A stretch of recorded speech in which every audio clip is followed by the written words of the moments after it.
Hello friend, welcome to the channel solution. आप देख रहे हैं हमारा experimental pharmacology computer assisted learning simulation software exclusive series. इस सीरीज में हम बात करते हैं बी फार्मा और डिप्लोमा के बच्चों के प्रैक्टिकल वाले हिस्से में जो ऑब्जेक्ट रखे गए हैं, इनका visual demonstration through the help of simulation software.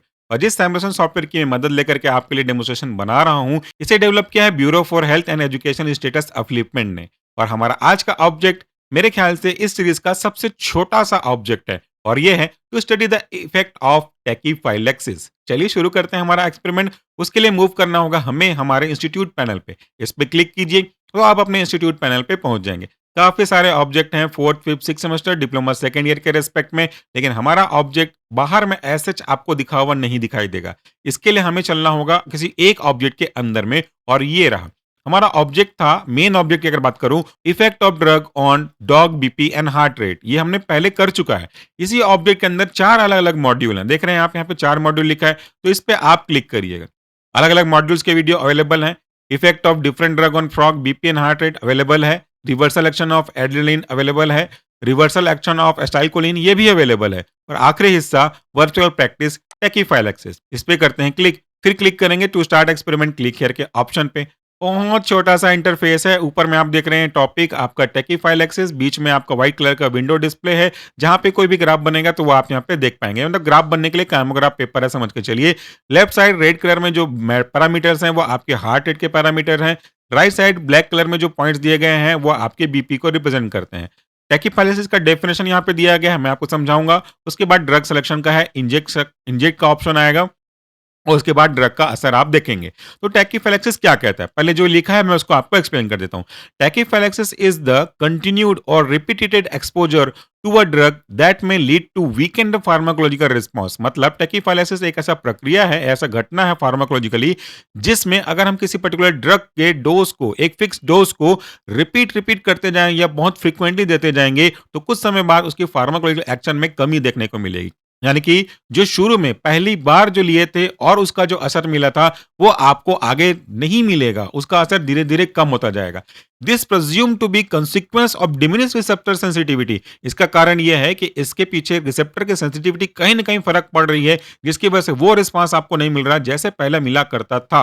ये हो गया आपका टैकीफाइलैक्सिस। अब मैं आपको अपने सरल देसी भाषा में समझाता हूँ। अगर हम क्या करते हैं, ये ड्रग का प्रॉब्लम नहीं है, ये ड्रग का डोज़ का प्रॉब्लम है।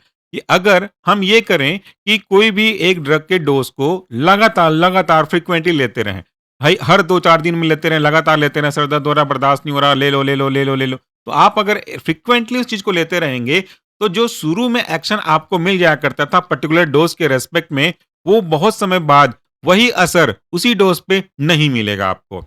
क्यों? क्योंकि आपके वो रिसेप्टर जिस पे ये ड्रग काम करता था, सैचुरेट हो गए हैं, ऑलमोस्ट सैचुरेट हो गए हैं बोलना चाहिए, जिसके कारण से वो असर नहीं मिल रहा है। अब एक गलत एग्जांपल मैं आपको दे रहा हूँ। आई एम सॉरी कि मैं ये एग्जांपल दे रहा हूँ, मुझे एग्जांपल कोट करना नहीं चाहिए, लेकिन फार्माकोलॉजिकली इससे अच्छा एग्जांपल शायद कोई मिले। हम एग्जांपल करते हैं एक ऐसे व्यक्ति का, काल्पनिक घटना की बात कर लेते हैं, जिसने लाइफ में कभी भी अल्कोहल ड्रिंक नहीं किया। पहली बार वो अल्कोहल ड्रिंक कर रहा है बिकॉज़ ऑफ सम मजबूरी समझ लीजिए, अब यही तो बोलूँगा मैं। तो उसने क्या किया, थोड़ा-सा क्वांटिटी, एक्स नाम की क्वांटिटी ली, तो उसको एक्स नाम की क्वांटिटी में ही बहुत ज़्यादा असर दिखने लग गया। वो अपने आप को बैलेंस नहीं कर पा रहा था, ब्लर्ड विज़न था, स्लर्ड स्पीच थी, कंट्रोल नहीं कर पा रहा था और काफ़ी ज़्यादा उसको प्रॉब्लम हुई, वोमिटिंग आउट हो गया। सपोज़ मान लेते हैं 50 एमएल की बात कर लें, 50-60 एमएल में उसको ये प्रॉब्लम देखने को लग गई। फिर उसका आदत ऐसा हो गया कि वो रोज-रोज दिन में 2-3 बार पीने लग गया, उसी डोज़ को। ऐसा करते-करते काफ़ी दिन निकल गए, महीने 2 महीने निकल गए। अब जिसको पहले दिन जब पहली बार वो यूज़ किया था ड्रिंक करना, पहले दिन उसी डोज़ पे बहुत बेकार एक्सपीरियंस हुआ था जस्ट बिकॉज़ उसको पसंद नहीं आया। लेकिन लंबे समय तक लगातार यूज़ करने के बाद आज उसे वो बिल्कुल असर नहीं हो रहा, जो उसे पहले दिन पे हो रहा था। आज उसका डोज़ बढ़ गया और बढ़े हुए डोज़ पे उसको वैसा असर मिला जैसा उसे पहले एकदम कम डोज़ पे मिल रहा था। असर सेम, लेकिन दोनों असर को लेने के लिए डोज़ में बहुत ज़्यादा अंतर का। इसका मतलब क्या हुआ? इसका मतलब ये हुआ कि अब उसकी बॉडी एक्चुअली अगर कहें तो टॉलरेट हो गई, और उसमें अगर आप टैकीफिलैक्सिस के रिस्पेक्ट में बात करें तो रिवर्सल के चांसेस थोड़े से कम बचते हैं ड्रग के डोज़ को बढ़ा दें तो। तो इस तरीके से टैकीफिलैक्सिस मतलब रिपीटेड यूज करने के कारण से ड्रग का पहले जैसा इफेक्ट अब आपको नहीं मिलेगा। अब बारी आती है ड्रग सिलेक्शन करने की, तो यहाँ पे देखिए, यहाँ पे सभी जगह एक ही ड्रग लिखा हुआ है। आपको 4 अलग-अलग ड्रग देख रहे हैं ना? नहीं भैया, चारों अलग-अलग नहीं है, 4 है, लेकिन ड्रग एक ही है। पहला इफेड्रिन, दूसरा इफेड्रिन, तीसरा इफेड्रिन और चौथा इफेड्रिन। एक ही ड्रग का कैसे असर अलग-अलग असर होगा बीपी पे? देखो, सबसे पहले पहले वाले इफेड्रिन पे क्लिक कीजिए और इंजेक्ट बटन पे क्लिक कीजिए। ये ग्राफ बना।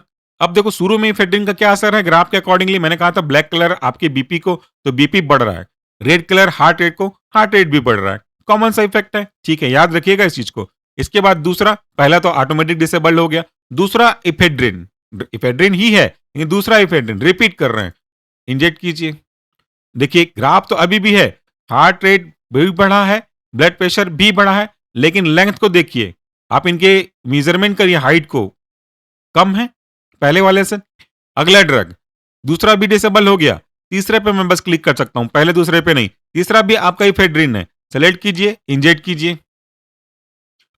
अभी भी आपका हार्ट रेट बढ़ा है और बीपी भी बढ़ा है, लेकिन पहले की तुलना में कम। ऐसा कहूं ज्यादा अच्छा रहेगा, दूसरे की तुलना में भी कम, पहले की तुलना में भी कम। और आखिरी, अगर हम लास्ट वाले इफेड्रिन पे क्लिक करें और इंजेक्ट करें, तो उसका जो मेन असर है वो तो होगा ही, वो कहां जाएगा। लेकिन आप कंपेयर करो पहले वाले से, कम, फिर कम, फिर कम।